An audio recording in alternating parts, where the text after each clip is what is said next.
প্রয়াত রাজ্যের প্রাক্তন মুখ্যমন্ত্রী বুদ্ধদেব ভট্টাচার্য। তিনি ছিলেন ভরসার সমর্থক। ওই লাল পতাকা উড়লে তার মুখ দেখতে পেতেন মানুষ। দেখতে পেতেন সেই সাদা ফিনফিনে পাঞ্জাবি পরে রাইডার্সের অন্দরে হেঁটে যাওয়া যোদ্ধাকে।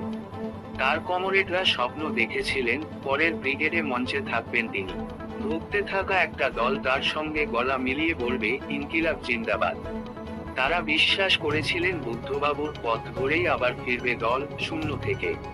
না, ফেরা হলো না আর। কলকাতার পাম অ্যাভিনিউয়ের নিজের বাড়িতেই সকাল 8:20 নাগাদ শেষ নিঃশ্বাস ত্যাগ করেন বুদ্ধদেব ভট্টাচার্য। বয়স হয়েছিল 80 বছর। বাংলায় 34 বছরের বাম শাসনকালের দ্বিতীয় এবং শেষ মুখ্যমন্ত্রী ছিলেন বুদ্ধদেব বাবু। সকালের প্রাতরাশ শেষ করার পরই বুকে ব্যথা অনুভব করেন। ম্যাসিভ হার্ট অ্যাটাকের জেরেই মৃত্যু হয়েছে বলে মনে করা হচ্ছে। শেষ আইকনকে হারিয়ে অভিভাবকহীন হলো বামপন্থীরা।